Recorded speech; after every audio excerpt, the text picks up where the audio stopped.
moment, we've still got just the names and faces up. Okay. Hang on, here we are. So I might be able to join. It seems to have brought it on to. Just tell me if you can see that. That's it. Yeah. Yeah. Okay. So I can come out of that again now. You just need that into a full screen, really.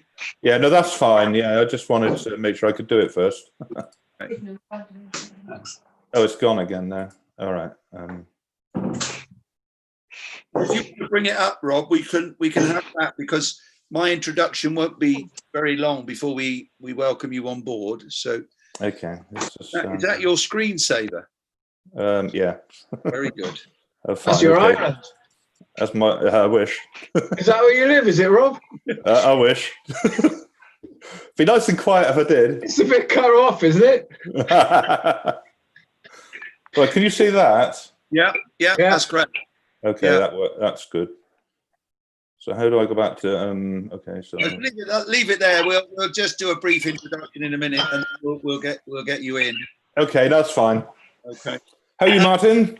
I don't know what the rest of my facilitators think, but we still quite a few people. But I just wonder whether we ought to make a start, because it's 5 past now. Are my facilitators happy to start? I think you should. Yeah. Okay. So good morning, everyone. Thank you for giving up your valuable time to share this hour-and-a-half workshop with us. You will all be aware of the roadmap to recovery, which was issued on Monday of last week, and the repercussions have been going around the industry very quickly ever since.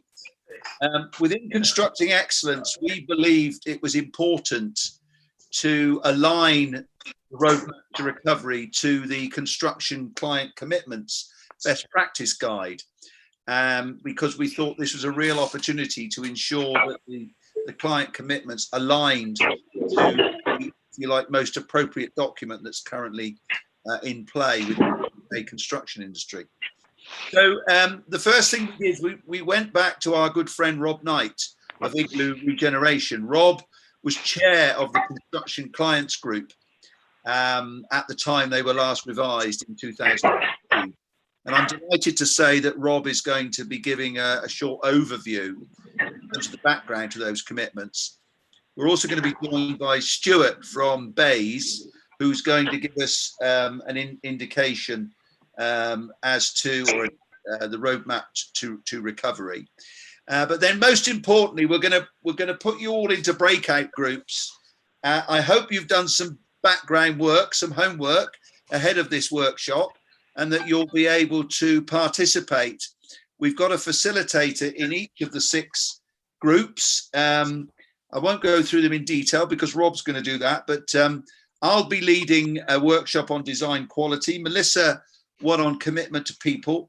Andy Brown's health and safety. Paul on sustainability. Mark on procurement. And Howard on client leadership. And you will have been allocated one of these groups. So when the time comes, we'll pop you into those groups and ask you to have a look at the client commitments as they stand, the roadmap to recovery, and then make your recommendations as to where changes need to be made. Because we all know that everyone is equal in life, but some are more equal than others. And we really do need the clients to be informed and educated in terms of driving the changes. Without further ado, I think what I'm going to do now is hand over to Rob, who's going to take us through a few slides in terms of the background. Thanks, Rob. Okay, thank you, Andrew. Slightly strange to be given a presentation on Zoom. It says I'm muted now. Hang on. Sorry, can you hear me, Andrew? It says I've been muted. No, we can hear you, Rob. I can hear you. Yeah. We can hear you. Okay. I thought you did like what I was saying already. Yeah, so anyway, I just thought it might be useful to spend sort of 10 minutes or so, just giving you a little bit of background, firstly to the CCG, so you can understand who we were and why we did the commitments. And also to give you a little bit of context around the time that we took the decision to create the commitments, so that you can see how relevant it is that you're actually looking at it again today, really, because it's almost like a playback, really, of what's happening. And just looking at some of your challenges ahead. So what I'll do is I'll look at, give you a brief intro, and look at the other thing, of course, is it might be worth just considering how you're going to implement this, because this was one of my big challenges at the time. There's one thing producing the commitments, but very little use if nobody's ever going to use them. So I'll give you a little bit of background to that. So this effectively was the CCG leadership time. I was a member of the construction clients group from around about 2008 until 2015. So I was there for most of this, and I chaired it from 2011 to 2015, and had a very strong leadership team, which you can see in front of you. But also we constructed a very strong board as well, which gave us a really good spread of talent and experience across the client industry. I'll give you some of these are some of the key organisations that were members of the construction client group, and you can see this is not all of them, but you can see there's some significant clients represented on the group, and of which a number of them were either represented on the board or were supported the board very well. We also had representations in all of those organisations as well. So all of the work we did was directly linked up to, for instance, the CIOB, the HSE, Construction Sales, Constructors. But we were also members of but by being with the Construction Clients Group, we had a place on the Strategic Forum for Construction at the time. And so we were part of the team in 2006 that worked with the Strategic Forum in order to create the construction commitments for 2012. So you can see just a bit of background. So the purpose at the CCG was really to provide a platform to enable construction clients to create an environment and leadership for industry improvement, because we always felt that, whilst we ask the industry to to perform, we had to provide the leadership in order for them to do that, but also enabling clients to obtain best value from their investments in the built environment. And at the time, you'll see with my next slide, I'll put it into context of what was happening around that time. But you can see here some of these have been the UK construction industry improvement reports, and I won't talk about obviously constructing the team and rethinking construction, because obviously those have always been the core principles behind everything Constructing Excellence and the Construction Clients Group did. The key ones that really I'll just focus on now are the one in the centre there, which was the 2012 construction commitments, and also Construction 2025.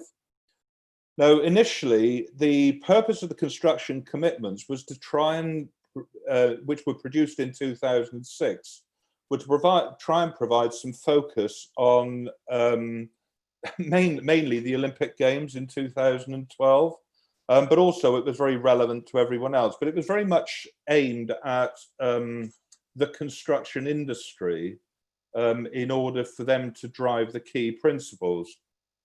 But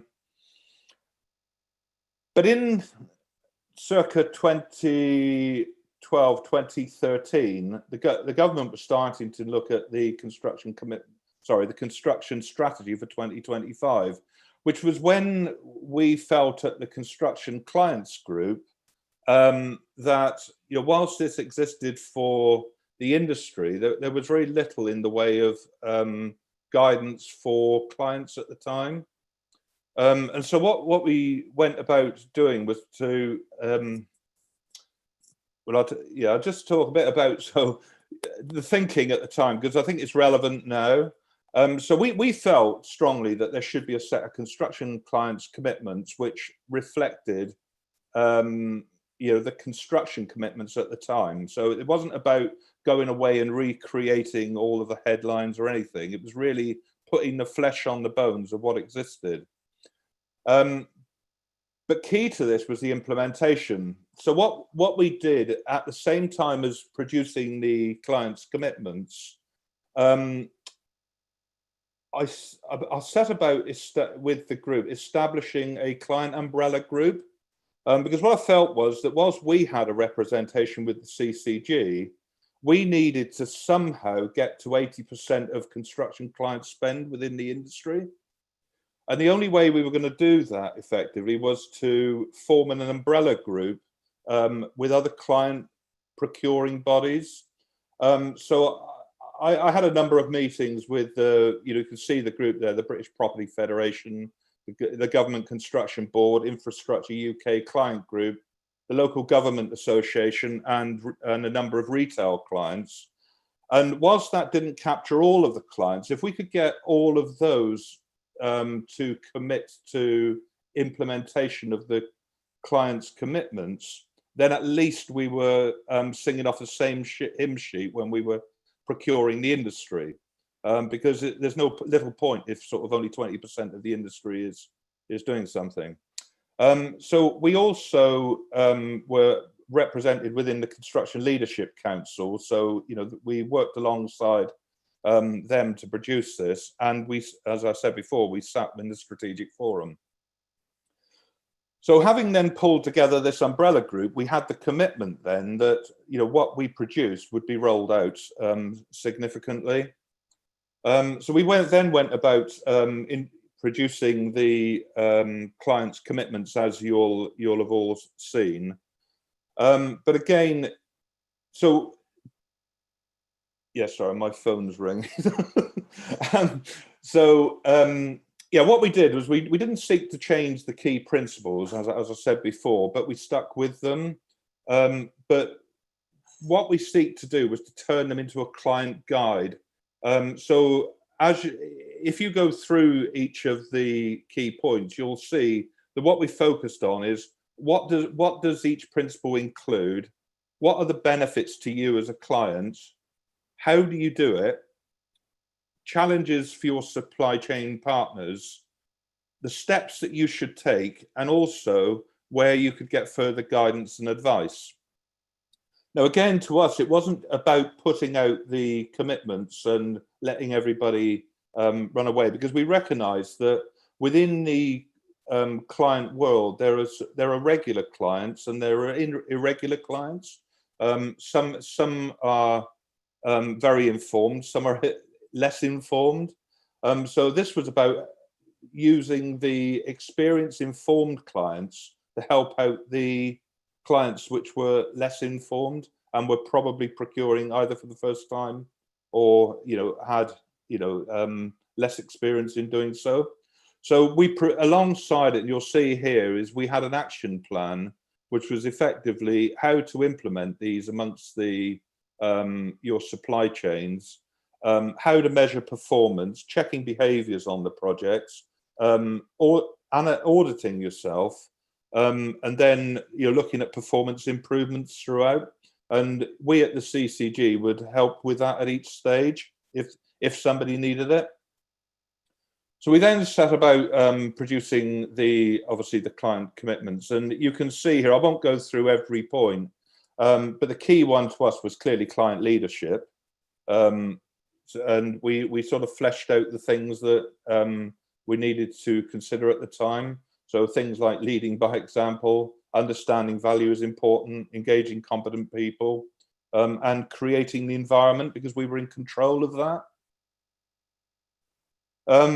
Commitments to people, again, using supply chain partners that value the people that work with them, and also trying to feed in how we can engage the local community with training and development, equal opportunities, and so on, were key to what we were trying to achieve here.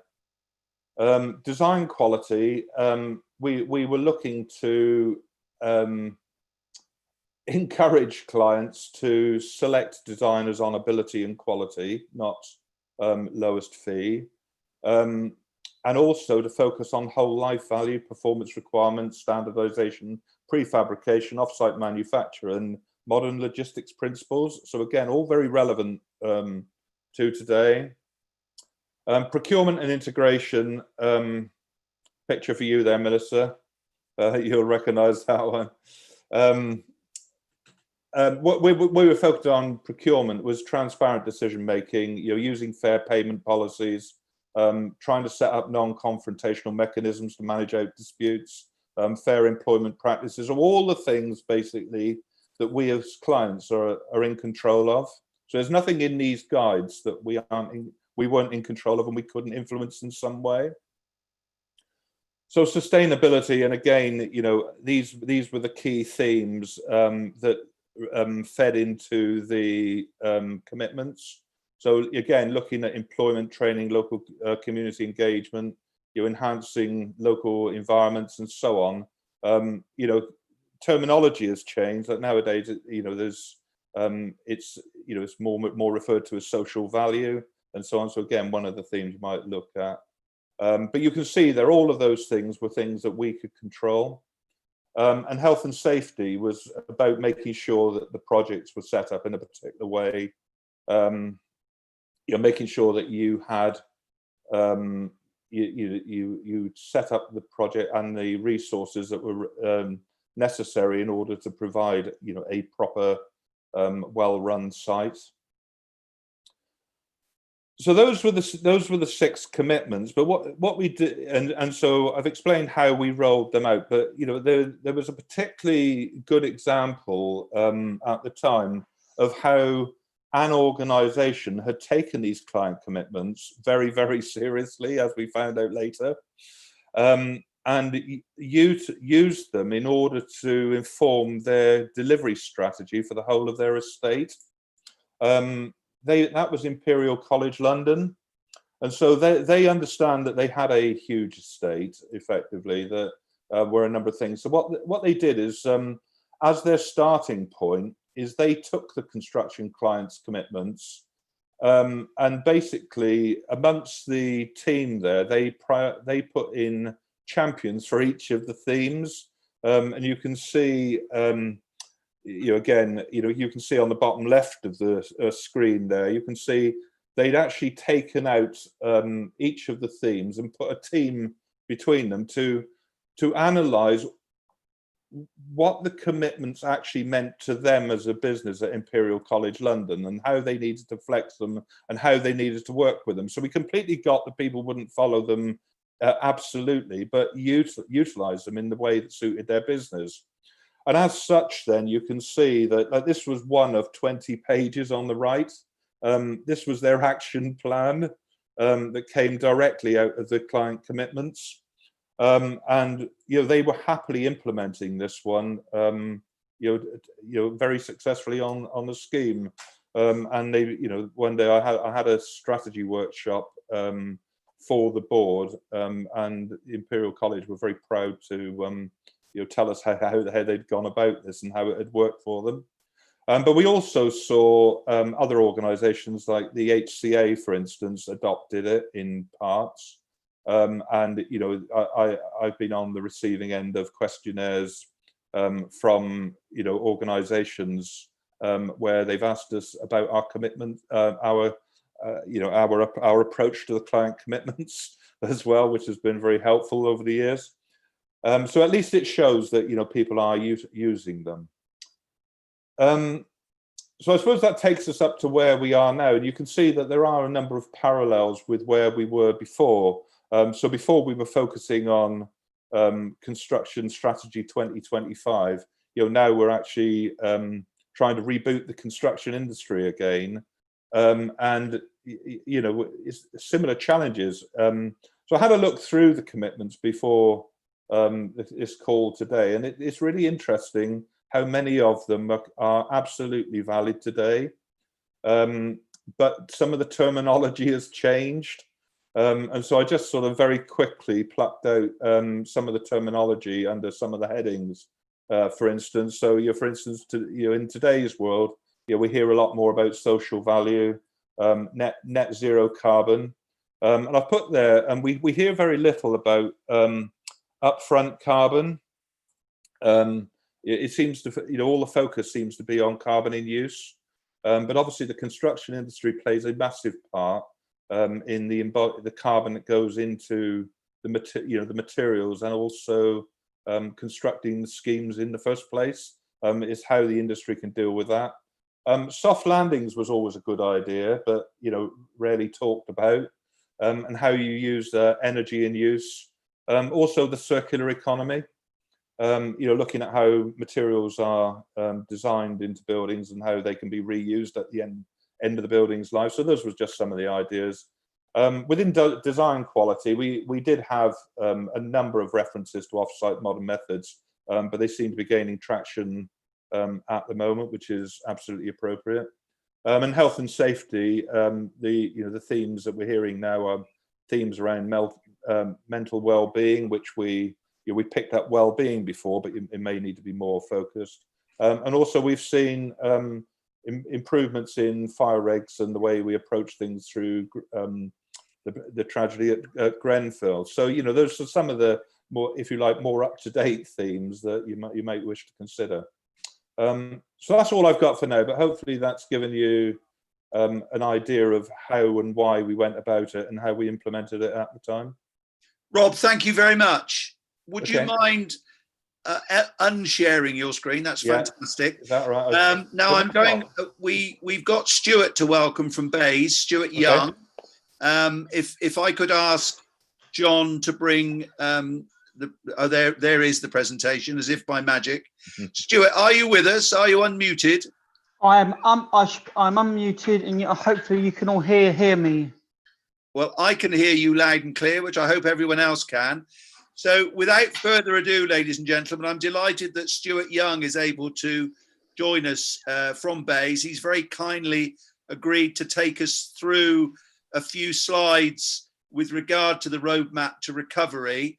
And as I say, the idea is to listen to what Stuart has to say, understand the roadmap to recovery, and then see what we can do to update the client commitments that Rob's just alluded to make sure that we're completely up to date in terms of the Constructing Excellence agenda. So, Stuart, thank you for your time.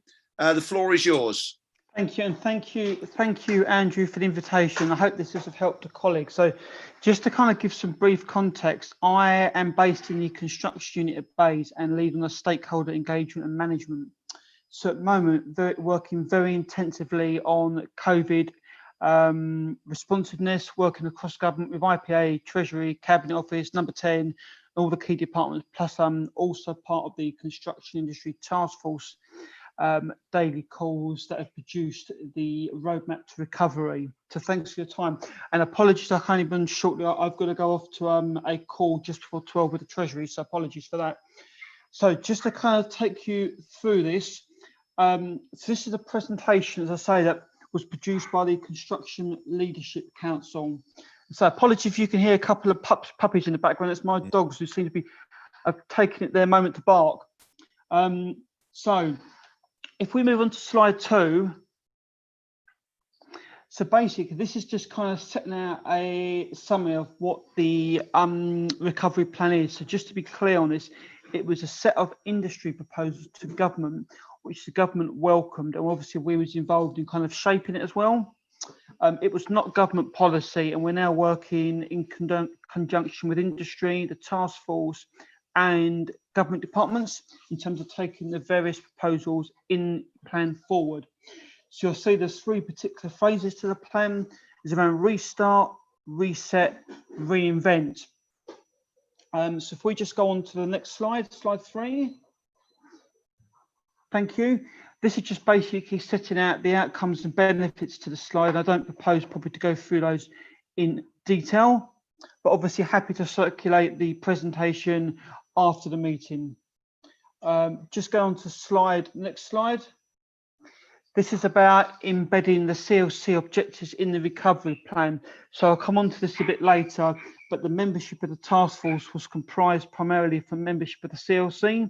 So it's basically making sure the links are kind of there between the different work streams of the CLC and the recovery plan. And again, I'll come on to that at present.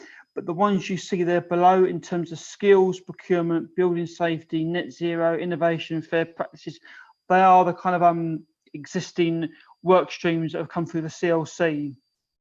If we just move forward to the next slide, please. Again, this is more the kind of the task force output. So basically the task force was established back in March. It's been meeting on a daily basis and continues to do so. It's comprised mainly of the CEOs from the kind of the main trade associations across the sector. It's chaired by Andy Mitchell, who's obviously the chair of the CLC, so it includes trade associations such as the Construction Products Association, Build UK, and ACE, and so on and so forth. And this slide here just kind of provides a snapshot of what it's accomplished across the period since March. There's been many other accomplishments. This is kind of the headline. So most of you will be aware that there's been a number of iterations of the site operating procedures guidance, which has generally received quite strong backing across the industry. And as well as what's on here, we've also had fortnightly meetings with the Construction Minister, Nadeem Sahawi, who's provided kind of that interaction between government at a ministerial level and the task force. And there have also been fortnightly advisory group phone calls, which some of you may have been on, and that's kind of provided an opportunity for Andy to set out to a broader audience beyond just the task force of what the task force have been up to in those weeks in question.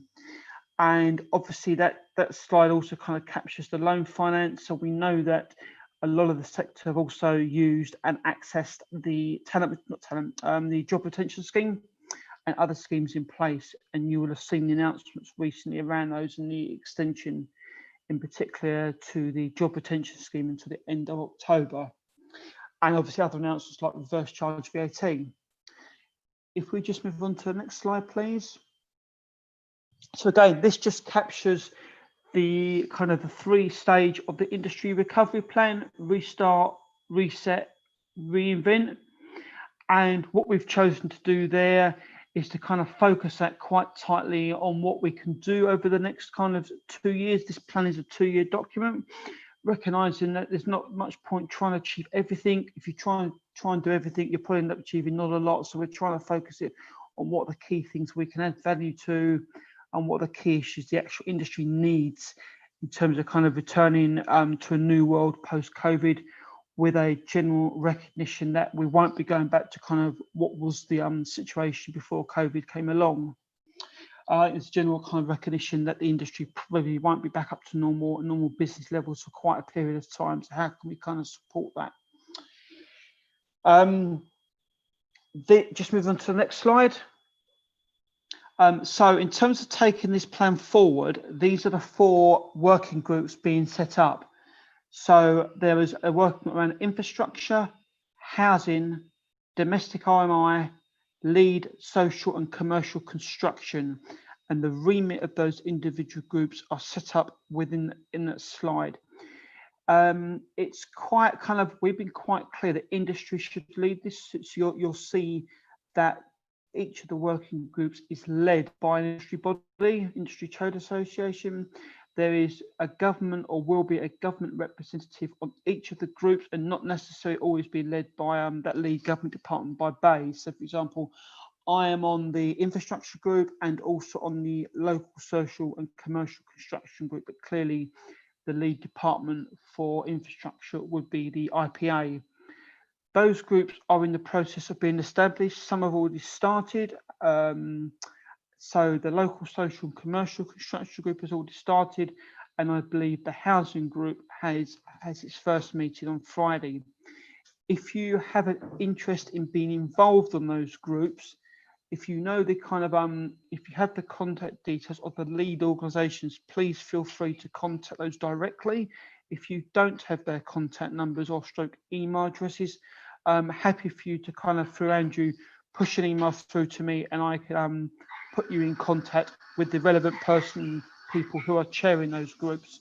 So, for example, on the local social commercial construction, it is Hannah Vickers at ACE, and with housing, it's John Slaughter at HBF. But again, I can kind of facilitate that if that is helpful and needed. I think that brings to a close the kind of how we're taking it forward. Just the other key thing to flag, and some of you may have picked up on this, there is a very strong political drive at present on construction being driven by the Prime Minister and the Chancellor. That is in the context of the pipeline. So my understanding is there's due to be an announcement around the pipeline possibly next Thursday afternoon, around kind of a number of projects being brought forward as part of kind of accelerating the pipeline. So Prime Minister and Chancellor are very interested in this. A lot of work being done across BAE, CLG, IPA, Treasury, Number 10, Cabinet Office. Any ideas on the table at the moment? Nothing is really being seen as too stupid, but a massive amount of political will to kind of drive that forward.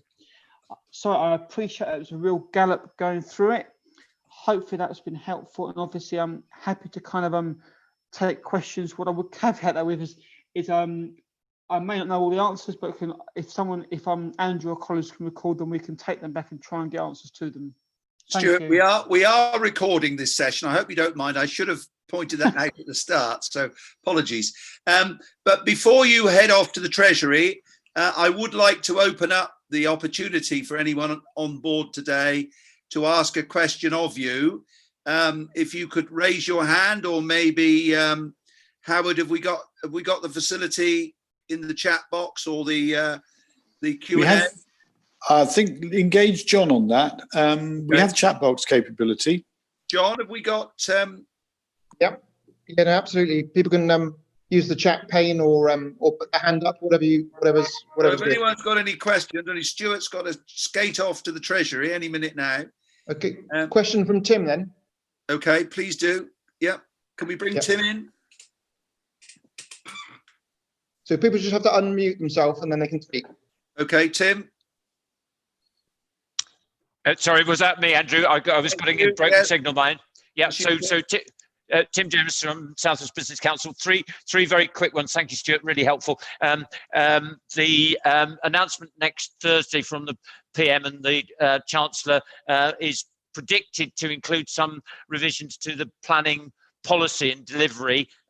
Is that something you're able to give us a quick heads up on? Number two, we are detecting a very big hole in apprenticeships in the construction industry at the moment. Something on that, I think, is absolutely an essential intervention. If you're able to communicate that to Treasury colleagues, I'm sure you've got that on your agenda. And three, if you layer into this debate not only COVID response but Brexit, and start looking at integrated supply chain, the interdependence we've got into European markets is absolutely fundamental. Somehow we need to see how that bit of the knitting is going to work. Thank you, Tim, for those questions. So in terms of planning revisions, I've not heard anything intel on that, but it is moving at quite a pace. So just to clarify, the likely announcement next week, is my understanding so far, is around the pipeline. It's going to be an IPA announcement, so not a PM as far as well, because that could of course change. So it's an IPA announcement around the pipeline, and a large number of projects that are being brought forward. They are still being worked through at present at pace. So that's where we are at on that. In terms of apprenticeship, yes, completely. That's been an issue flagged to us quite prominently, that it's going to be a massive issue in terms of companies taking the decision to make redundancies, and as part of that, the apprenticeships will be at risk. And you might also have, for example, young graduates in year one of a year two program who could also be at risk there. So very much kind of picking up with Department of Education and looking at the moment. I can't say much more on at the moment. The reason for that is that those discussions haven't concluded yet, but we are looking at that and kind of issues around the apprenticeship levy as well. Because obviously at the moment companies are paying out for levy, but unfortunately they're not able to actually use the personnel involved. So very much aware of that. And in terms of Brexit, that is very much coming back on the agenda now. So very much aware that kind of focus today has been around COVID-19. So that is now started at pace across government in terms of bringing that engagement back into line. We haven't got down to the specifics yet, but in terms of Brexit, I would expect you to start seeing a lot of kind of increased messaging coming out on that. And I believe the Cabinet Office are currently looking at kind of a communications hub around that and what that might look like, given obviously Dexter has now been stood down. But so I suspect that at the moment I've been issuing a lot of comms around COVID-19. I suspect that will increase, but there'll be an added layer around Brexit, given that we're definitely going out of the EU at the end of December. Stuart, thank you very much. Are there any other questions, Howard, John, in the boxes? If not, Stuart, I'm going to thank you very much for your valuable time. Thank you for joining us. What you've told us will play an invaluable part in the next part of this workshop. So I wish you well with the Treasury. Thank you very much, and thank you for your time, Evan. Much appreciated. I hope that was helpful. And Andrew, if you wanted to, obviously happy for you to share my slides after the presentation. That's helpful. Thank you very much. We'll do that. Thank you. Bye. Goodbye. So, ladies and gents, there we are. We've had our opening presentations from Rob and Stuart, which I hope will have been useful in making you sort of come up with your thoughts. I also hope that maybe you've done a little bit of homework in preparation for this workshop. What we're going to do now is we're going to split the group into 6 workshops. John Savage is going to do that almost by magic in a few moments' time. We've tried to preempt these workshops. We did a little bit of work, Melissa and I, in terms of putting you into workshops. Obviously, we've only actually got about 2/3 of the people that said were coming actually present. So I'm not sure whether Melissa and I have got those workshop numbers in equal numbers, but we'll see. So what we're going to do, John's going to put us into the breakout groups. We'll spend 25 minutes chatting. Each of the facilitators will lead that, but they will then ask for a volunteer raconteur from each group, who we will then ask in 25 minutes to come back into this main room and feed back. So that's the plan. But when we get into the breakout rooms, if we could just spend a couple of minutes getting to know each other, whilst John and I behind the scenes just make sure that we've got relatively equal numbers. So we might be moving you from one to another. So don't be disappointed if all of a sudden you get moved from one group to another. For the next 25 minutes, I'm going to leave you in the hands of your facilitators, and I'm going to be looking after design quality. So we'll see you back in 25 minutes. Thank you.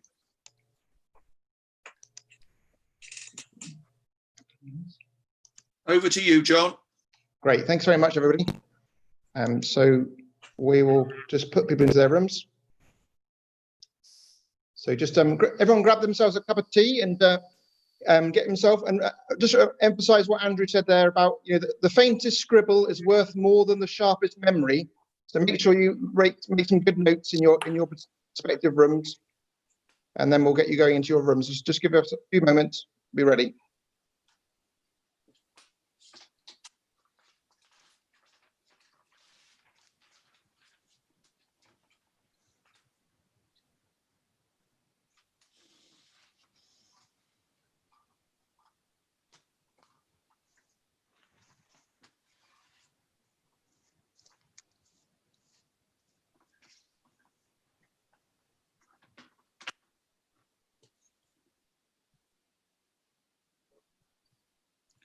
I don't think we're there yet.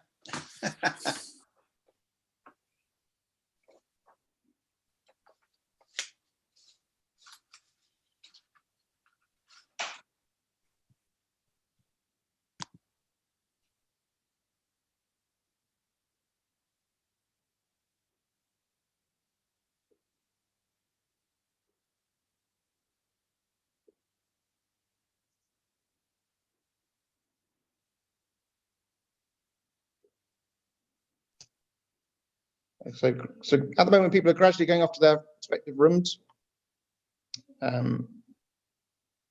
So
Okay, so most people are in their rooms now. So Melissa, which room would you like to go to? Just, and Mark and so on, if you just make sure.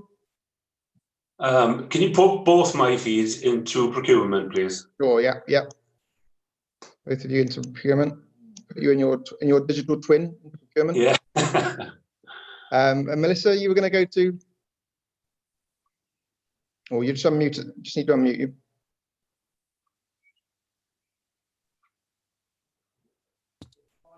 Commitment to people, please. Commitment to people. Yeah, lovely.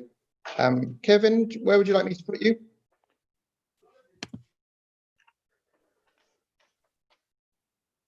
And Commitment to people will be fine for me. Kevin, yeah, commitment to people. Great, George. Design quality, please. Design quality, yeah. Andrew. I'm meant to be doing health and safety. Health and safety, yeah. I've also got, yeah. I think we're almost there now. Anybody else not where they're meant to be? Helen.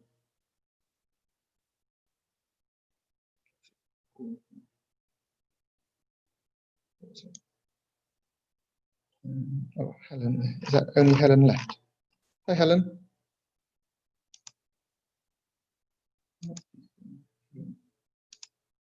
I move her. She's in procurement. I think everyone's where they're meant to be. Why is Helen still there then? Why am I in one of the rooms?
Oh, hi.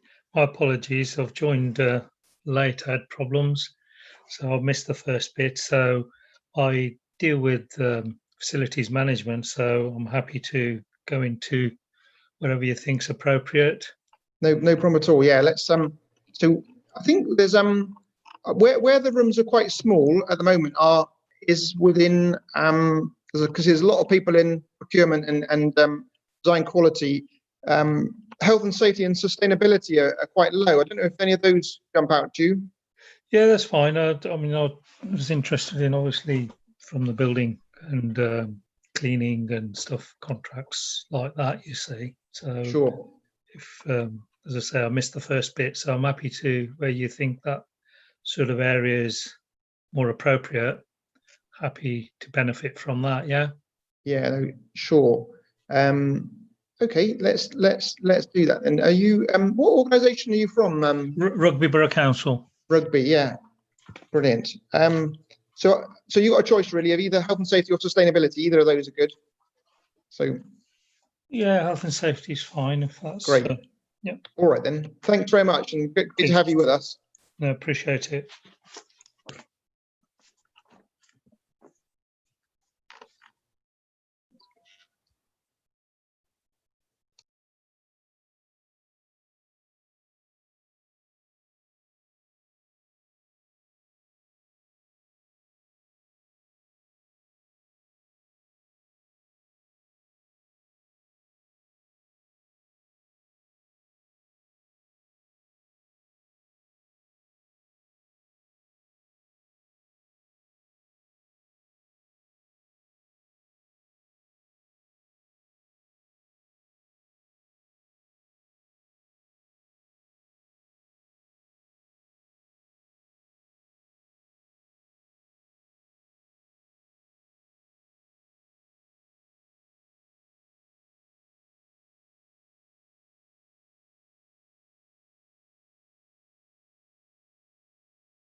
Okay, so message for all those who are watching live stream on YouTube.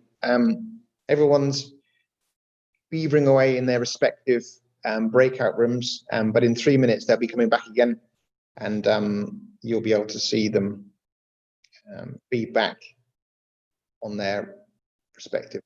So, just a couple more minutes, and then we'll bring everyone back into the main room and carry on with the recording.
Welcome back, everybody. Hi. I hope you found that useful. I know some groups were better populated than others. Looking at my screen, I think procurement was particularly well populated. Others were more bijou. I think sustainability was one of those. Right, the idea now, ladies and gents, is that we feed back to the main group what we all had to say. So I'm going to go through the client commitments in the order that they're written, so to speak, in terms of the chapters. So who do we have feeding back from client leadership, please?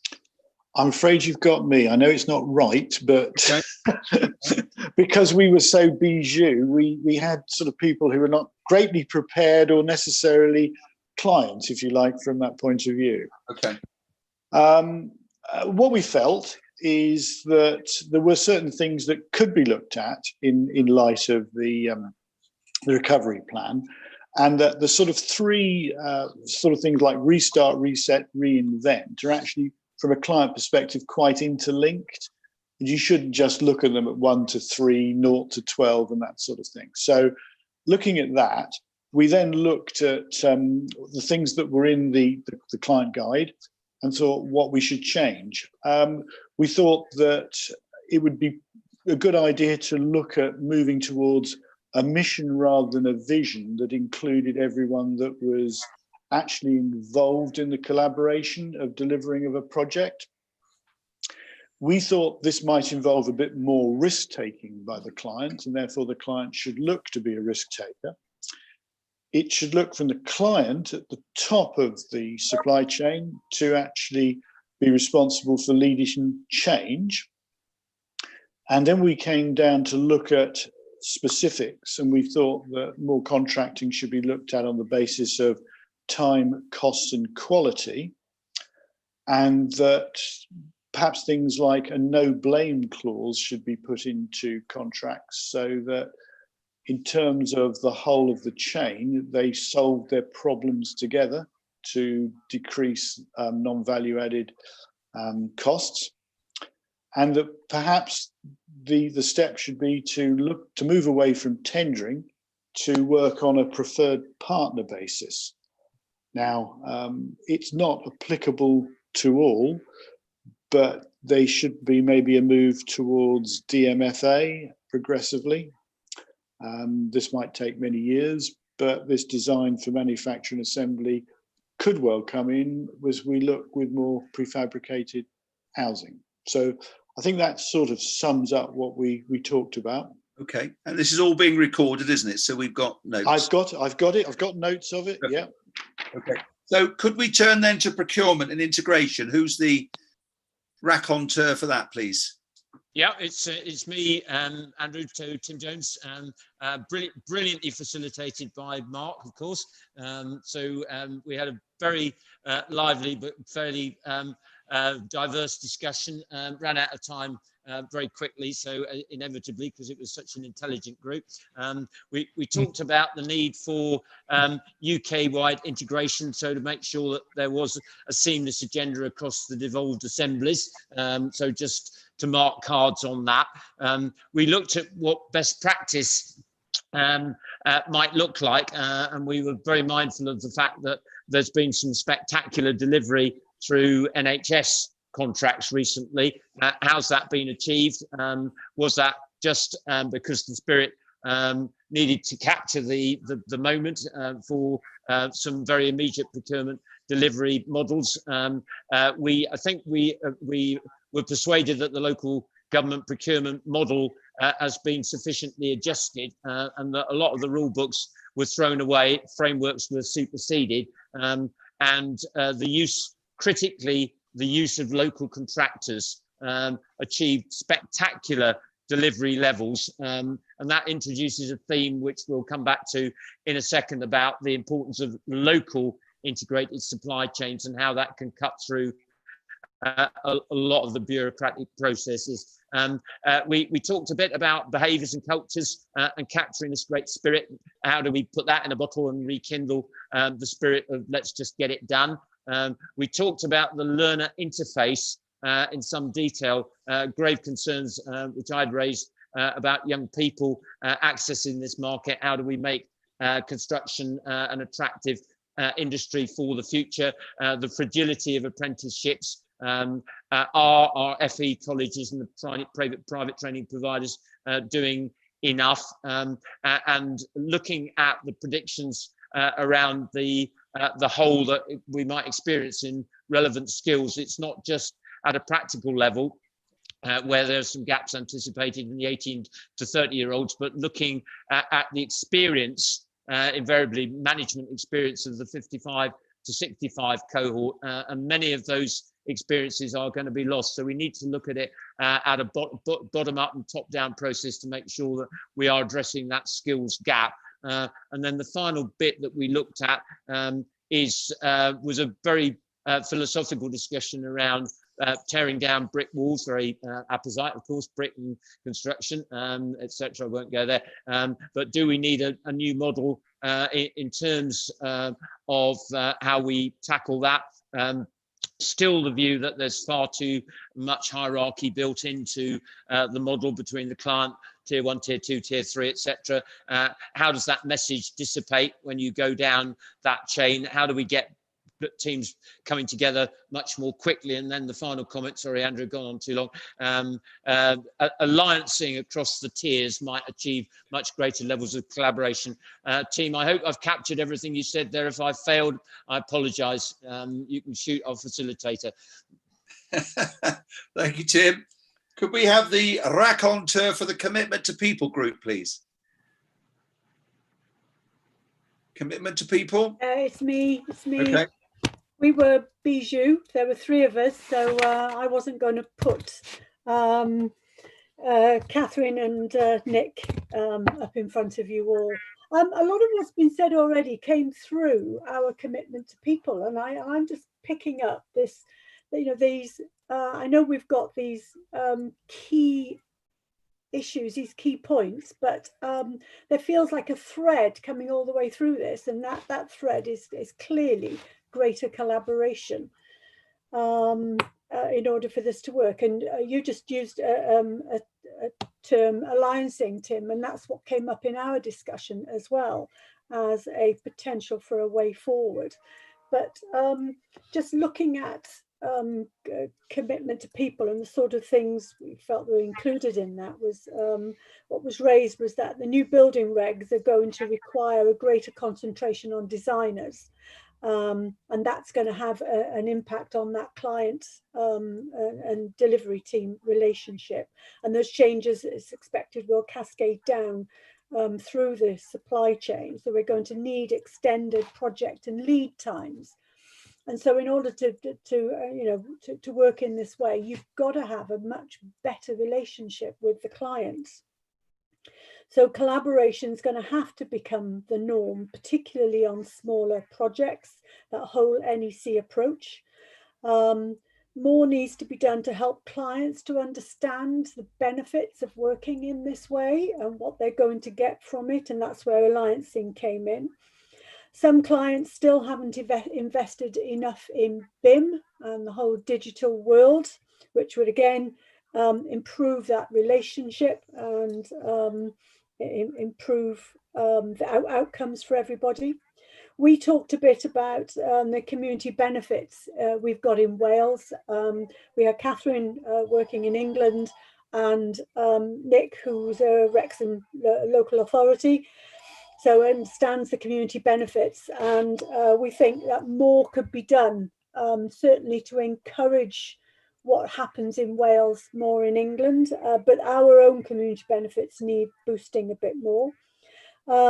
Clients need to understand the benefits of working again with local supply chains and the benefits of training local people, particularly younger people. We haven't done enough to get more younger people in. So we are losing skill sets, and we were just touching on benefits of improving that relationship between clients and people when our warning came up. But I think one benefit that Catherine raised was about proactive risk management, who best should manage that and end of silo working. But again, I mean, in summary, it's collaboration, collaboration, collaboration. Thank you, Melissa. Sustainability, please. Paul here. We spent our 25 minutes, Robert and I, getting to know each other better and talking about the subject.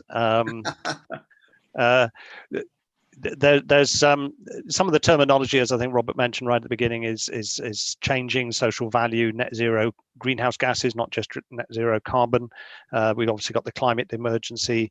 There's some inequality issues here which maybe should come into here within society as well. One of the base documents that's referred to here is the Strategy for Sustainable Development, which is actually 2008. We've had the UN SDGs since, we've had the Wellbeing of Future Generations Wales Act and its goals since, so maybe that's needs a refresh in its own right. In Wales, we've got economic, social, environmental and cultural well-being, so some of these cultural messages could usefully come in. In business case work, we normally focus on the financial value in business case, but actually we should bring in other considerations and make sure that we're looking at the value to society in sustainability terms across the board as part of the business case, and decide on what's the best project to deliver, including that consideration. We touched briefly on procurement because of the link here, but we talked briefly about procuring for the outcomes we're trying to achieve, not just the construction outputs that are wanted from a building or whatever. Waste was mentioned, and Maximizing waste recycling is not necessarily the most carbon efficient, so there's a balance in there. We talked about the circular economy, making sure we've covered reuse, relocation, and recycle of the built assets as well. Carbon, we talked about embedded carbon as well as operational carbon, but also induced carbon. If we build loads more roads, we're probably going to get loads more cars on it. That induced carbon is something which we need to challenge. So we've got to be building the right things, build them in the right way. Swansea City Deal has got buildings as power stations as a particular project within there. So that we're, if you build enough buildings that are energy positive, actually you're building a power station at the same time and they're generating everything that they need. So some of those visions can come in. The skills agenda we talked about, one of the issues I think with the skills agenda is without a true and fairly solid vision as to where the industry is going, there's still a degree of uncertainty as to what skills it is that we need to tap into and develop further. So if DFMA and MMC becomes more mainstream than it has been, and I hope it will, then that will help inform that. We touched on the green recovery, again, trying to build the right things in the right place for the right reasons and so on as we look to recover.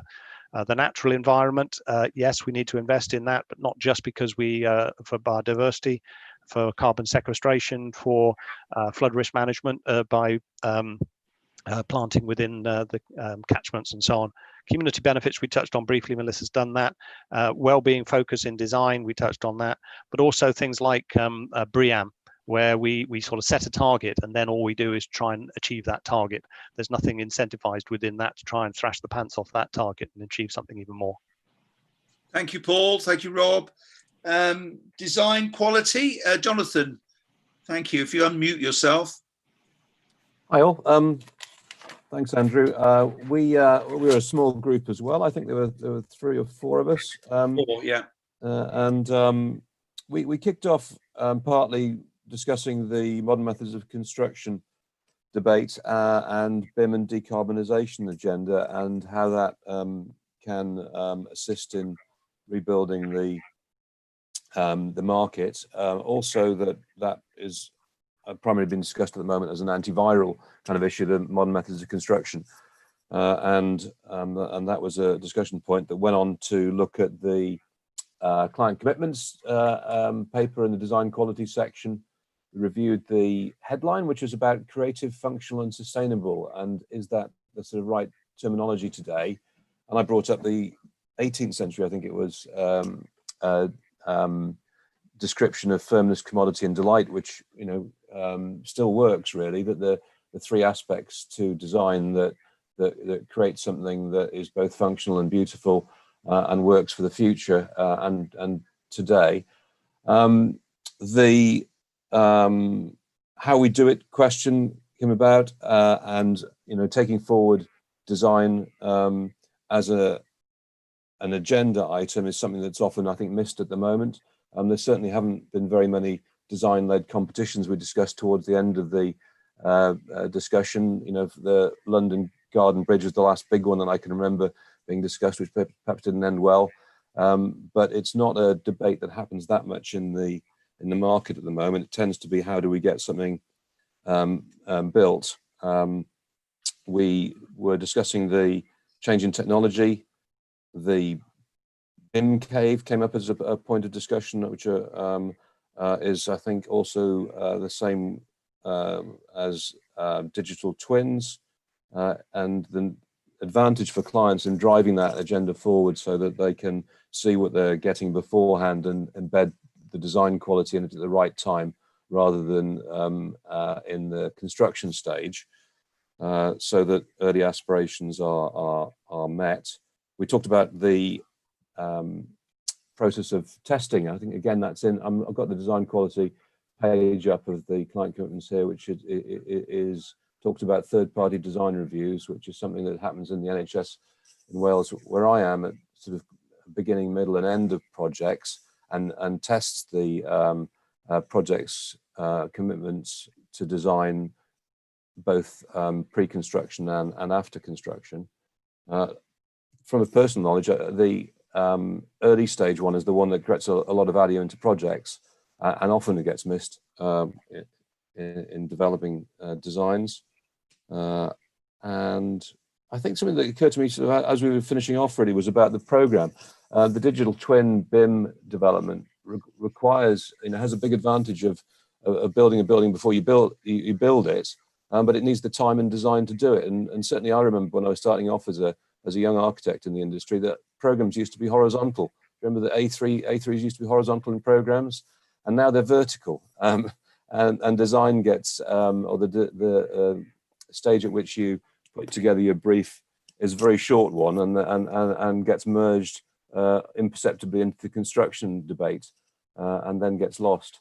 And it'd be nice to see more time allowed at the early stages of the project for doing that, which tends to happen in the public sector to some extent in NHS because of the business case which proposals procedure which Paul was just talking about, which then focus on a 5-case business model, which tends to be commercial, financial, and economic drivers at the forefront. And amongst all those things, there is some design aspiration, but it does tend to be not spoken about so much. Jonathan, thank you for that. Thank you. Last but by no means least, health and safety spokesman, please. That's going to be me. So it's me, Keith, and Balbia in our little compact and bijou health and safety discussion. And I'll whiz through this. Sorry, I was just looking at my slightly confused notes.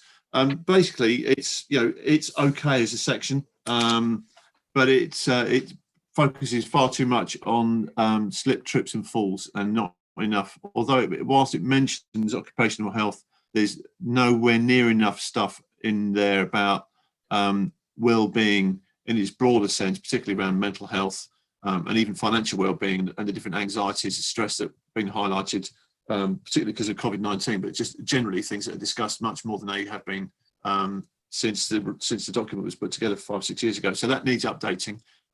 Keith and I are going to have a chat about that because there's a document that Keith is hopefully going to be able to share with me, which we might be able to crib from Graham's. But there were quite a few other bits. It's worth noting that health and safety isn't just about what happens on site. It's the route to the site, it's the impact on the community around it, and there's crossover between what's been discussed so far around sustainability and and obviously procurement as well. Because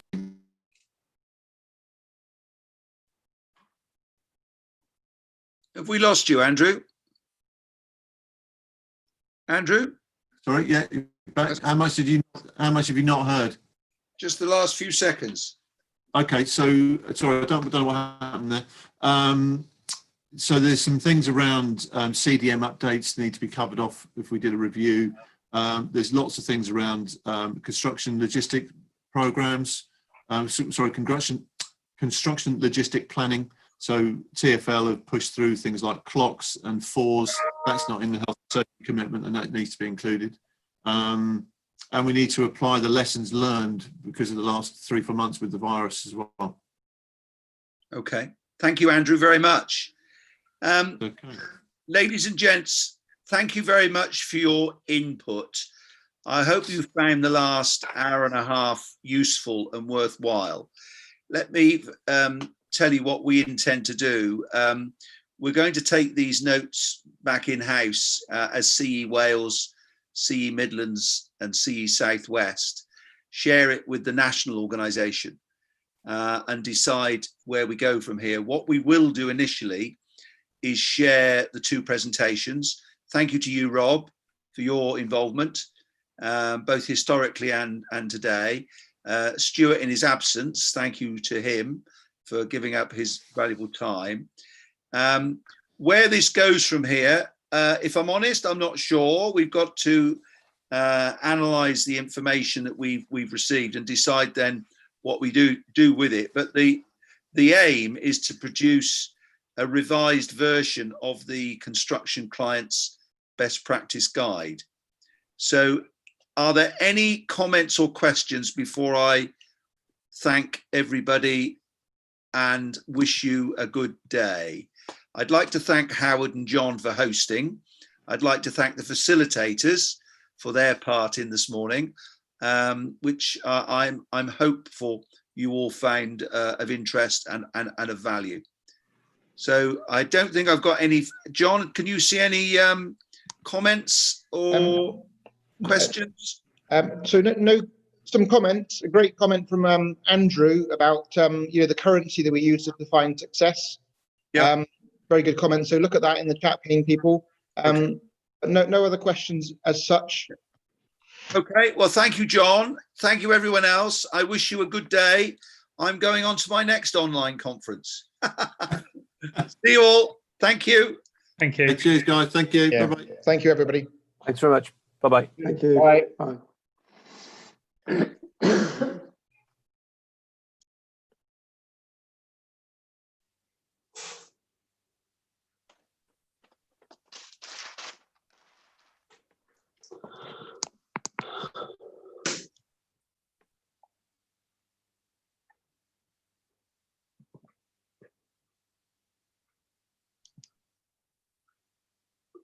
Hi, Mark. You all right? Yeah. I'm just. You did well. I'm just going to get myself off the iPad, Emma.